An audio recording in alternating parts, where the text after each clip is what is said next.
As we celebrate World Telecommunication Day as JTL, how do you feel? How proud are you to be among the best tech companies in Kenya? Yeah, I think for us, we're extremely proud. First of all, as I said, we are one of the few Kenyan companies that have had an impact in the telecommunication space in Kenya. We are among the first ones who brought in fiber into the country in terms of making it widespread. And today we're on the forefront, on the same forefront on the mobile. Yes. So we've had a big impact on the fiber, and we think, and we are very 100% sure we are doing a very good job on the mobile, and we want to make sure that it penetrates and offer a product that since we are Kenyans, yes, our Kenyans can understand. Yeah. And maybe talk to us about the internet issue that was experienced countrywide some time last week. Maybe exactly what happened and how is everything right now? Okay, first, when you talk about the internet is an interconnection of networks. Yes. So like in Kenya, we have networks which are interconnected with networks in other countries. Now, the way that connection happens, like if you picture Africa, Africa has to be connected to Middle East, Africa has to be connected to Europe, Africa has to be connected to Americas and all that kind of stuff. Now, the way this happens, or like Kenya has to be connected to Tanzania, it happens through what you call optical fibers. And in optical fibers, you have what you call the terrestrial, that is the fibers you put on the ground. And then between continents, we have what you call the undersea cables.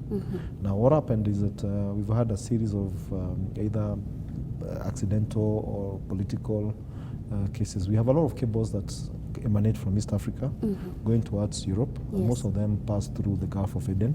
That is where you have Djibouti, and then you understand the challenges we have with the political issues. So we had a lot of cables that were cut, and unfortunately the repairs have taken long.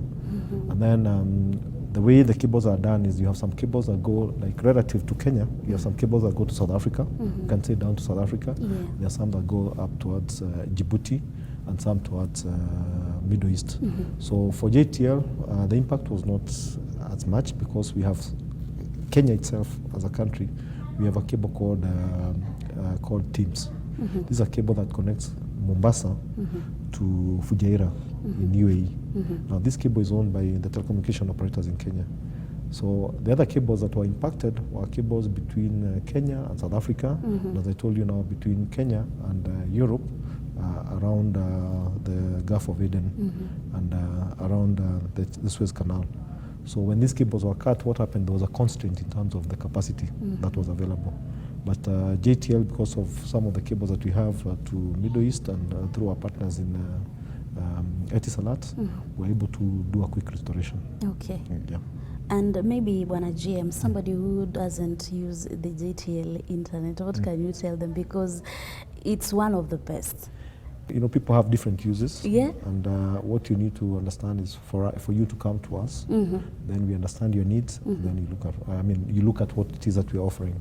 Because as I said, the internet has different uses. If you go to a farmer, they have a different use for the internet. If you go to a student, they have a different. If you go to an enterprise, if you go to a household, they all have different uses. And all of us as in the industry, we are addressing, either attempting to address all of them. Yeah. But JTL, we are very focused on making sure that our product meet the requirement of majority of the Kenyans.